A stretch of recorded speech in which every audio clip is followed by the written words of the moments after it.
Redireccionándome es el podcast para quienes hemos experimentado los resultados desastrosos de vivir según nuestra propia opinión y hemos optado por redireccionar nuestros pasos con sabiduría renovada. Este espacio tiene la intención de que te inspires a tomar mejores decisiones en tu vida basadas en la Biblia, gracias a los errores de otras personas, empezando por mi experiencia personal. Yo soy Katia, soy creadora de contenido de belleza natural y te doy la bienvenida a mi podcast. Hoy vamos a hablar de los atributos del hombre indicado que toda mujer debe conocer y que todo hombre quiere escuchar. No existe el hombre perfecto, es una frase que hemos escuchado en todos lados, que las mujeres los idealizamos también se dice, y es que la idea del amor romántico de las películas y Disney principalmente dejaron sembradas en nuestras mentes estándares irreales que alcanzar. Recuerdo a mi mamá aconsejándome que el hombre ideal era alto, guapo, doctor, con un corazón de oro y que ella ni siquiera escogió y que yo nunca me he topado. Y casualmente los hombres que he encontrado más o menos que tienen ese perfil son hombres súper vanidosos y arrogantes. Algunas mujeres buscan cualidades en su pareja que ellas no poseen porque les aparece atractivo que sean opuestos a ella. Otras mujeres buscan a alguien que sea más afín a ellas, que les gusten las mismas cosas o los mismos hobbies, que tengan carreras afines, porque creen que el hombre indicado es alguien con quien no tienen tantas diferencias. Creo que la idea de encontrar al hombre indicado es algo que nos hemos planteado a lo largo de nuestras vidas, o por lo menos una vez. Y sobre todo es cuando terminamos una relación, vemos las cosas que sí nos gustaron a esa persona, vemos las cosas que de plano no queremos y queremos como formar nuestro estándar viendo puntos claves para escoger bien la siguiente vez. Hay quienes dicen que escogemos pareja según el reflejo de lo que tuvimos en casa, porque eso es lo conocido para nosotros, esa es la forma en la que nos demostraron amor, aunque no haya sido un amor perfecto. Normalmente escogemos un hombre por lo que vemos en nuestro padre y al contrario, si eres hombre, normalmente buscas algo en una mujer que es lo que te recuerda a lo que viste en tu madre. Recuerdo que por ahí de mis 13, 14 años, una mujer en la iglesia me dijo que ya me pusiera a orar por mi futuro esposo. Y si bien yo creo que es importante orar, creo que también tiene que ir de la mano con enseñar a las siguientes generaciones cómo es un hombre indicado o idóneo, que me gusta más la palabra idóneo, y enseñarlo a las mujeres y formar niños que se conviertan en hombres así, que sea un perfil que las mujeres puedan identificar sin tantos rodeos y que los hombres aspiren a ser. No existe el hombre perfecto, afirman, pero yo creo que el hombre perfecto sí existió y se llama Jesús de Nazaret.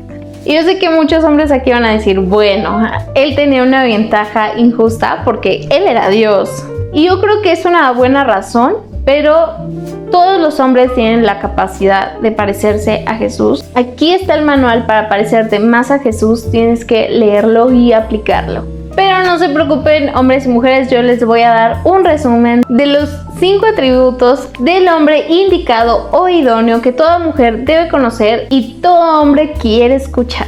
Antes de continuar, te invito a que me sigas en esta plataforma y también te invito a que me sigas en mis otras redes sociales como @KatiaSánchezDector. Y ahora sí, comenzamos con el número 1. El hombre indicado es atractivo. Y dice la Biblia que Jesús no era atractivo, pero al mismo tiempo era el más atractivo de todos. ¿A qué me refiero? En Isaías 53:2 dice: no había en él belleza ni majestad alguna, su aspecto no era atractivo ni deseable.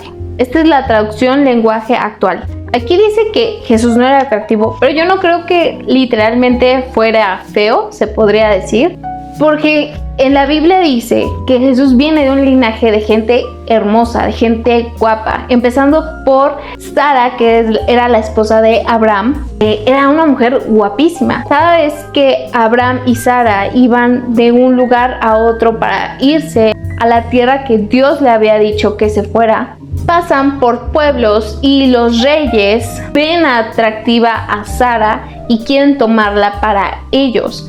Entonces Abraham se siente en una posición de mi esposa es guapísima, estos hombres la quieren, le voy a decir a mi esposa que diga que somos hermanos para que entonces no me maten y se queden con ella. Y entonces por ella me traten bien. Eso era lo que hicieron. Cuando llegaban a un pueblo nuevo, Sara le decía, no, pues es mi hermano.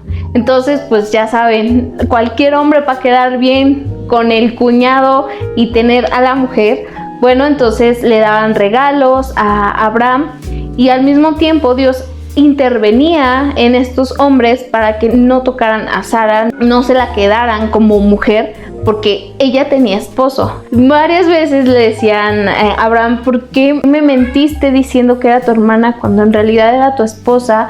Y ahora Dios me quiere castigar, yo ni siquiera la he tocado. Tanto era el temor de estos hombres a la ira de Dios, que le decían a Abraham, ten tu mujer, quédate con las cosas que ya te di, los regalos, y pasa derecho de mi pueblo, no quiero problemas ni contigo, ni con tu Dios, ni nada. Varias veces se repetía eso, pero curiosamente con el hijo de Abraham y Sara, que es Isaac, y su esposa Rebeca pasó exactamente lo mismo. Tenían que atravesar lugares y entonces Isaac hizo lo mismo que su papá le dijo a su esposa, di que soy tu hermano para que entonces no me maten. Porque pues la idea era de, bueno, él es el esposo, pues lo mato y yo me quedo con su mujer. Era su principal temor y por eso hacían esta mentira que al fin y al cabo Dios sacaba a la luz y los terminaba bendiciendo muchísimo más.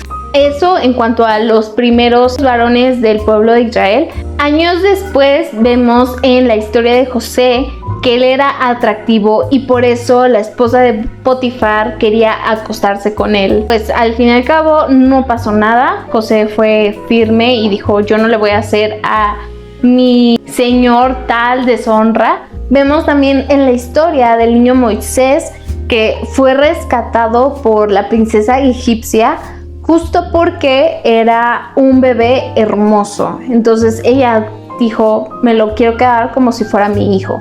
Después lo vemos también con David y lo vemos con varios personajes. Por ejemplo, las hijas de Job. Dice la Biblia que eran las mujeres más hermosas de toda la tierra. Entonces imagínense cuánta belleza hay en ese linaje, en esa familia. Yo realmente veo aquí y que dice, Jesús no era atractivo. Yo creo que lo que quiere decir es que Jesús era un hombre normal, un hombre ordinario físicamente, pero su real atractivo era su personalidad y la forma en la que él hacía sentir a las personas, en lo que transmitía, porque Jesús era un amigo leal, un amigo fiel. Él nunca rechazaba a las personas. Lo vemos claramente primero con los pescadores, que eran pues gente muy humilde. Los llama, se sentaba con ellos, eran sus primeros amigos, Juan, Pedro. Pero por ejemplo con Mateo, que era un recaudador de impuestos y aunque era judío, los demás judíos no lo querían porque para ellos era un traidor por cobrar los impuestos que después se le daban a Roma. Entonces Jesús, al abrazar a Mateo y acercarlo como uno de sus discípulos, que eran sus amigos más cercanos, no lo rechaza. Muchas veces se ve a Jesús conviviendo con pecadores, que eso era lo que decían los fariseos, que estaban comiendo, cenando, tomando. Jesús no hacía esa distinción. Y yo creo que cuando tú, como humano, como mortal, sientes que traes un pasado oscuro, no sé, adicciones, uno se sentiría mal. Si uno aquí, después de que Jesús murió, tú te sientes a veces mal yendo a la iglesia o orando porque dices, ay Dios, es que de verdad no he sido una buena persona. Imagínate conviviendo con Jesús cara a cara. Jesús no era alguien que los condenaba, era alguien que con su manera de hablar cambiaba corazones. Muchas veces vemos en la Biblia que decía, ok, ve y ya no peques más. Es como decir a tu amigo, oye, no hagas esto, oye, te está yendo mal si sigues haciendo esto. Era muy directo, pero al fin y al cabo lo hacía con amor. Entonces vemos en su personalidad ese atractivo que hacía que la gente quisiera estar con él, que hacía que la gente quisiera escucharlo y seguirlo. Y no nada más de te sigo a donde vayas, sino sigo las cosas que me dices. Si tú me estás diciendo, deja de pecar, en otras palabras sería como, deja esa adicción, deja de ser infiel, deja de tener relaciones antes del matrimonio, deja de hacerlo, yo le voy a hacer caso. Era eso lo que pensaban esas personas, porque Jesús lo decía con amor. Entonces, retomando el punto de que el hombre indicado es atractivo, creo que es muy importante que te guste físicamente, pero es aún más importante que te guste su personalidad, la forma en la que trata a los demás, la forma en la que te trata a ti, te hace sentir bien y que tiene esa congruencia entre lo que dice, lo que hace, que sea un amigo fiel. Y sí, tiene que ser un hombre que sea atractivo a tus ojos, porque te voy a poner este ejemplo. Imagínate que te casas con alguien, te trata muy bien, tiene el atractivo en personalidad, pero no tiene el atractivo físico. Más adelante encuentras, porque la vida te va a topar, a alguien que sea muy atractivo físicamente y que también sea atractivo en su personalidad. Tú como mujer vas a voltear a ver al hombre que tiene estos dos atractivos y vas a menospreciar al esposo que ya tienes. Y no nada más lo vas a menospreciar, le vas a crear una inseguridad, lo vas a hacer sentir mal y vas a empezar a resaltar todos sus errores, porque si ya te diste cuenta que no es atractivo físicamente, empiezas a maquinar todos los demás errores y todas las demás fallas que tiene. Y ahora no quiere decir que el otro es una mucho mejor persona, porque aparenta ser que tiene los dos atractivos, pero también es seguro que otras cosas tiene que tener en cuanto a su personalidad que son diferentes al esposo que ya tienes. Si tú como mujer ya te casaste con alguien que no tiene ambos atractivos, vas a estar creando esta infidelidad en tu cabeza, deseando al que no tienes. Y eso no le gusta a Dios, eso no está bien. Sí creo que es importante que si vas a estar con el indicado, sea alguien que te parezca atractivo físicamente y atractivo en su personalidad, porque al fin y al cabo vas a estar el resto de tu vida con esa persona. El hombre indicado es humilde. ¿A qué voy con esto? Jesús era Dios, no tenía a nada que bajar a la tierra y no se le subió diciendo, oigan, yo soy el rey, yo soy el Mesías. De hecho, ni a sus discípulos se los dijo, más bien con sus obras. Un día les preguntó, ¿y ustedes quién creen que soy yo?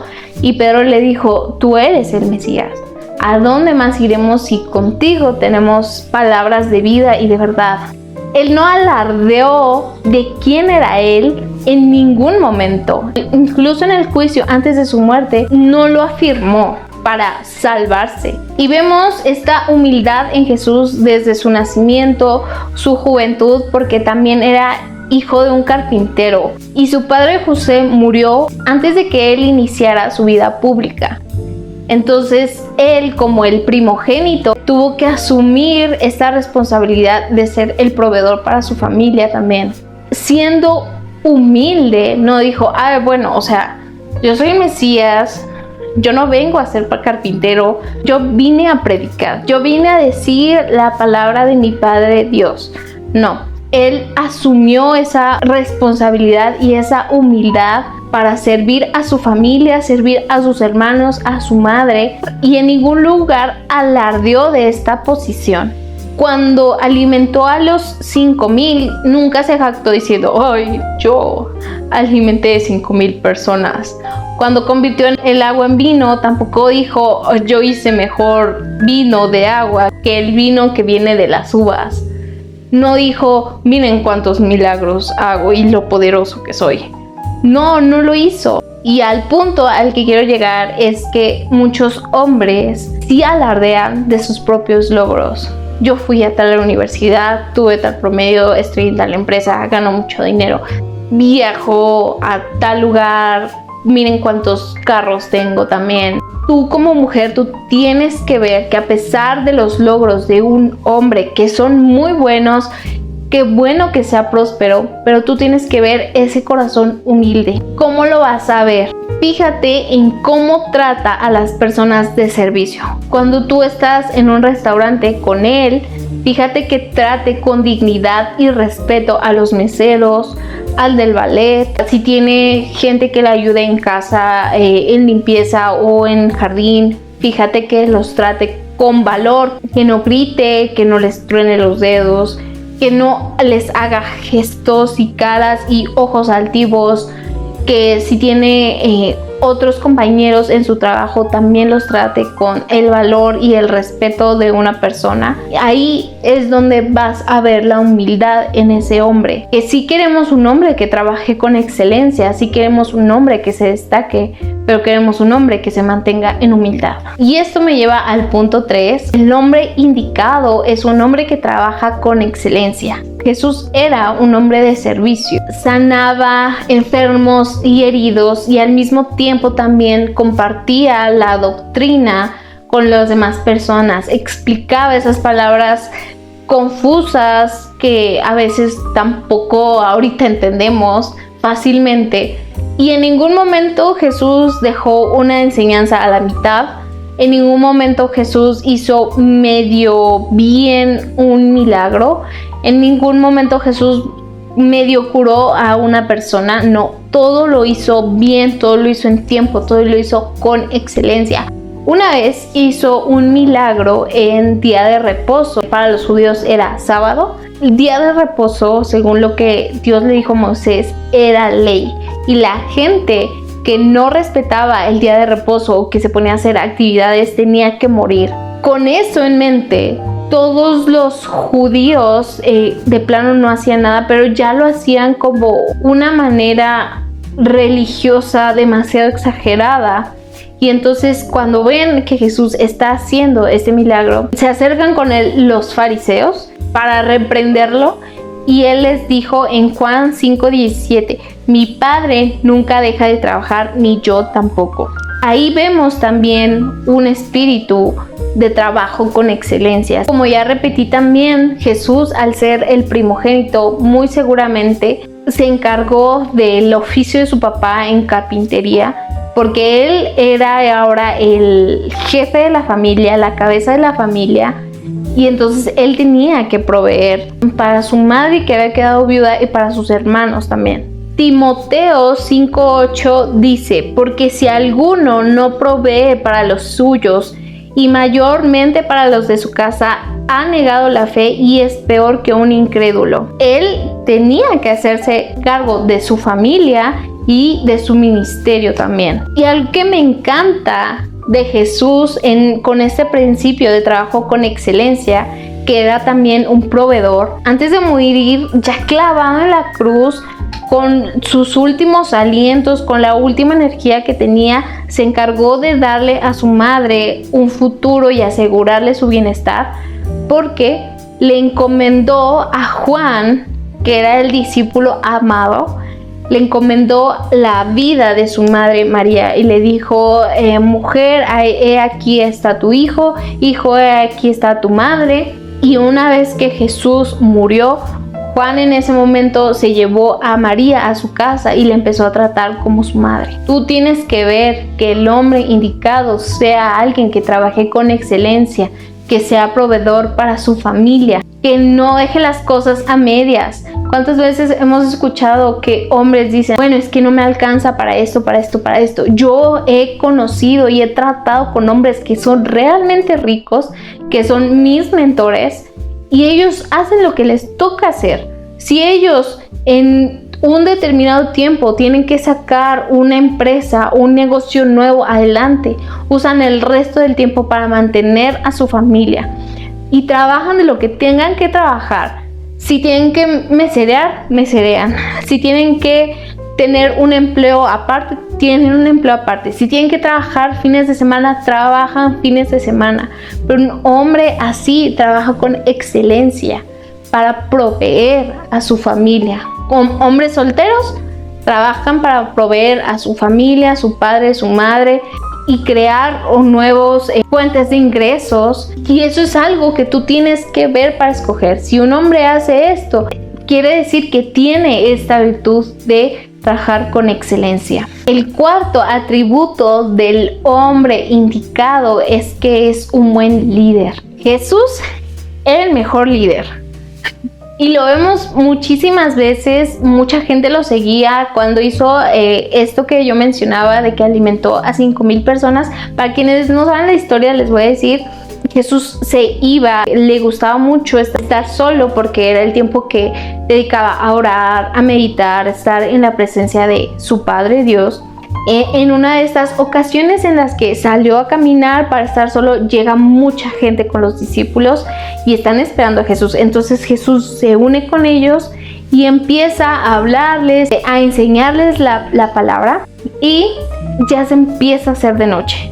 Entonces, en eso que se empieza a hacer de noche, uno de sus discípulos les dice, oye maestro, ya es tarde, ya deberías despedir a la gente para que se vaya a sus casas, porque no han comido y llevan mucho tiempo aquí. Y Jesús siente esa ternura en su corazón de decir, si yo mando a estas personas a su casa, probablemente se van a desmayar en el camino porque no hay alimento. Entonces yo les voy a dar de comer.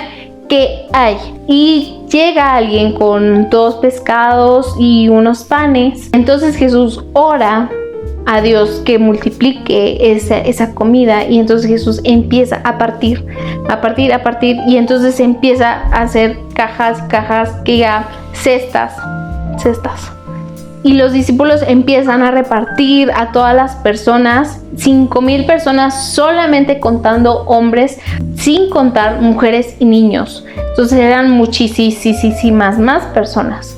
A lo que voy es que Jesús hablaba y enseñaba de tal manera que la gente quería venir a escucharlo.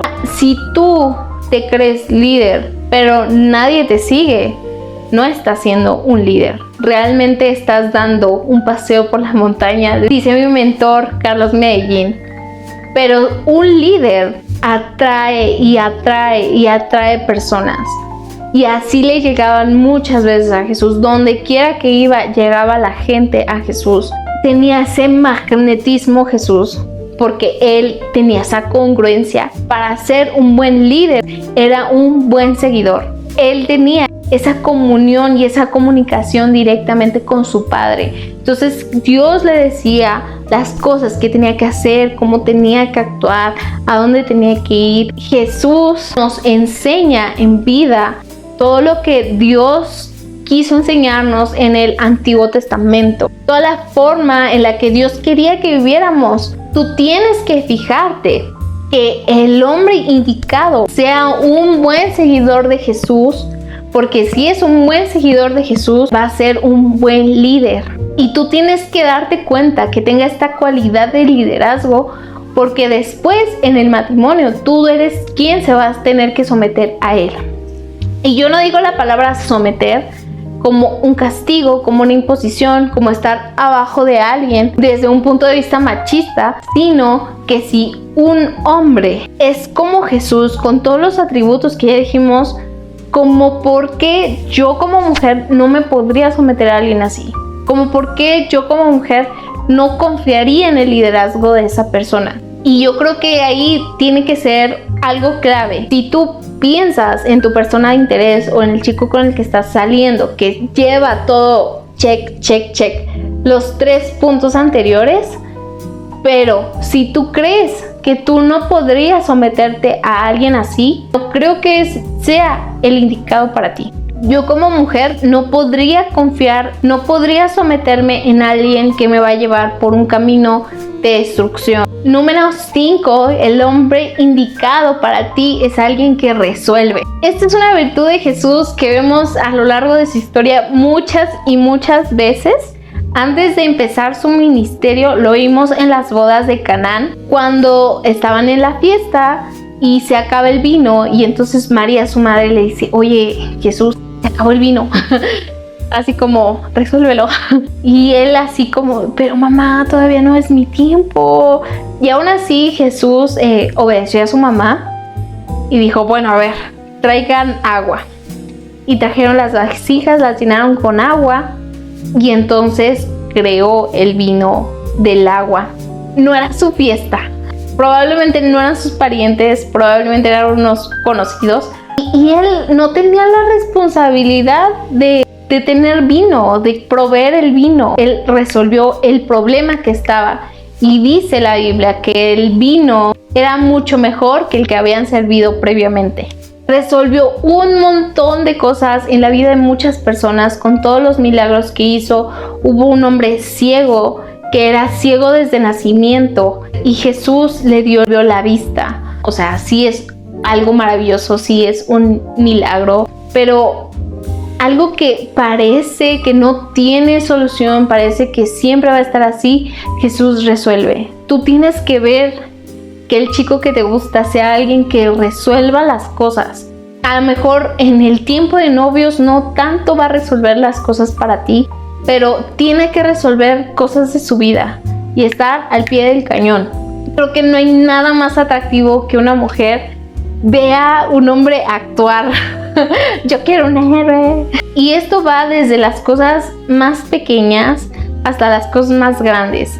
Yo sé que Jesús es un estándar muy alto, pero algo que quiero mencionar es que Jesús murió en nuestro lugar. Jesús resolvió nuestro destino eterno. Y creo que es algo que ya había hablado antes, pero no lo había dado a explicar muy bien. Y quiero leer Juan 15:13, que dice: nadie tiene mayor amor que este, que uno ponga su vida por sus amigos. Muchos no saben, vemos a Jesús crucificado y decimos, sí, Dios me salvó, ¿no? Pero no mencionamos exactamente qué pasó, por qué pasó. Y yo lo voy a explicar bien. Porque es algo que apenas se me abrieron los ojos y de ¡push! Nadie me lo había explicado así. Yo leyendo la Biblia fue como di con hallazgo y tiene muchísimo sentido. Después lo escuché en un pastor y dije, sí, cierto. Sí lo entendí bien cuando lo leí. Cuando Dios creó a Adán y Eva, todo era bueno, todo estaba bien, todo iba en orden. Dios tenía comunión directa, hablaba con ellos, pasaba tiempo con ellos, caminaba con ellos. Y Dios les dio una regla, una orden. Coman de todo menos de este árbol. El pecado es esto, la desobediencia. Ya había una regla y ellos la faltaron. Ellos hicieron lo opuesto que se les había dicho. Eso es el pecado. Si Dios nunca hubiese puesto reglas o restricciones, nunca hubiese habido pecado. Pero Dios les dijo esto. Entonces, este pecado de comer esto es eso, es la desobediencia. Esta desobediencia hizo que Dios y el hombre se separaran. Dice en Romanos 3:23, por cuanto todos pecaron y están destituidos de la gloria de Dios. Destituidos es esta separación. Fue por eso que Dios dijo, bueno, ustedes están expulsados del jardín de Edén, porque ya había ese pecado y no puede haber comunión entre Dios y el pecado, entre la luz y las tinieblas. Entonces no podían estar más en la presencia de Dios y los desterró. Dios quiere tener esta comunión con el hombre. Y era muy fácil que Dios hablaba directamente con Abraham, era muy fácil cuando Dios hablaba directamente con Isaac, Jacob, etc. Pero ya cuando son las 12 tribus ya formadas, muchísimas personas que salen de Egipto, porque prácticamente en Egipto se multiplicaron como conejos. Entonces Dios quería tener esa comunión con las personas, pero el problema era el pecado que había. No podía haber esa comunión como Dios tenía con Adán y Eva cuando no había pecado. Entonces, con los mandamientos que Dios le dio a Moisés, la intención era crear esa comunión. Cuando alguien en el pueblo pecaba, se le imponían, acá tenemos un precioso cordero. Lo que hacían era que yo, digamos, le mentí a mi mamá. Entonces yo como pecadora vengo y ponía en la cabeza del cordero la intención de Dios, pequé por mentirle a mi mamá. Esto se hacía en el templo. Entonces yo ponía mi pecado en la cabeza del cordero. El sacerdote, que en ese tiempo era Aarón y fue toda su descendencia después, le cortaba la cabeza al cordero y se hacía ese sacrificio. Entonces para Dios era ese sacrificio donde muere el pecado. Yo mi pecado lo paso al cordero, el cordero muere y entonces el pecado se acaba. Yo vuelvo a tener esa comunión con Dios de nuevo. Jesús llega y cuando está en la cruz carga con el pecado de toda la humanidad. Jesús no hizo nada en vida que lo llevara a morir en la cruz. ¿Qué pasó? Los fariseos, los estudiados en la ley, que eran los sacerdotes, le tenían mucha envidia a Jesús, porque él enseñaba la palabra, porque la gente lo seguía. Los fariseos tenían miedo de que la gente, por seguir a Jesús, dejara de ir a la iglesia, dejara de ir al templo. Y si la gente no iba al templo, no diezmaba, y ellos no tenían ese sueldo. El Nuevo Testamento decía que parte de las ofrendas, parte de los diezmos era para el sacerdote y su familia. Jesús nunca enseñó en vida, no vayan a la iglesia, no vayan al templo. Nunca enseñó, no den su diezmo. Al contrario, lo impulsaba. Y también los soldados romanos le preguntaron si estaba bien dar el impuesto al César, y Jesús dijo claramente que le dieran los impuestos al César. Jesús no estaba peleado con eso, pero era un miedo que los fariseos tenían en su cabeza, y con mucha envidia también por esto y por muchas otras cosas. Los fariseos iban con los gobernadores, que eran gobernadores romanos, y con Herodes, que era el rey del pueblo en ese tiempo, y lo acusaban para matarlo. Viene este arresto y esta crucifixión de ahí de los fariseos, pero en ese momento en que Jesús ya está clavado en la cruz, en ese momento Él carga con el pecado de la humanidad. El hombre perfecto, el hombre que nunca pecó, el hombre indicado, carga con el pecado de toda la humanidad en ese tiempo y en todos los tiempos. Carga con el pecado de gente que ya había muerto y con el pecado de gente que todavía ni nacía. Es como llegar con este cordero bonito y ponerle y darle ahí tu pecado. Y entonces se separa, se destituye de la gloria de Dios. Muere Jesús, Dios lo resucita, vence la muerte. Y es como entonces ya tenemos vida. Digamos, volviendo al ejemplo de antes, le mentí a mi mamá. Yo ya no tengo que venir con un cordero y decir, le mentí a mi mamá. Y pobrecito, tener que sacrificarlo. Él no hizo nada. Y lo mismo es con Jesús. Jesús murió, no hizo nada. Y esa es la gracia de Dios. Jesús lo que hace es resolver esta parte. Si antes se tenía que matar un corderito precioso, Él, al cargar el pecado de la humanidad y morir una sola vez, es como nosotros ya tenemos ese acceso y tenemos esa comunión directamente con Dios. Ahora, si yo le miento a mi mamá, yo nada más voy con Jesús y le confieso, ay Jesús, le mentí a mi mamá, perdóname, no lo vuelvo a hacer, y Jesús claramente me va a perdonar. Volviendo al hombre que resuelve, el hombre indicado resuelve, Jesús murió en nuestro lugar. Y yo creo que es un estándar muy alto. No creo, y probablemente sí, pero dudo mucho que un hombre diga, estoy dispuesto a morir por mi amada. Que sí, pero pues ya en la actualidad ya no se hace eso. Ya nadie muere por su amada. Pero lo que sí creo es que Jesús hizo lo que tenía que hacer. Se dieron las cosas para que Jesús muriera de esa manera, y lo hizo. El hombre indicado va a hacer lo que tenga que hacer para resolver cualquier cosa que una necesite. Y eso es algo muy importante porque después en la Biblia dice que el hombre tiene que amar a su esposa como Cristo amó a la iglesia y se entregó a sí misma por ella. Entonces se entregó al grado de morir. Si el requisito era morir, Jesús lo hizo.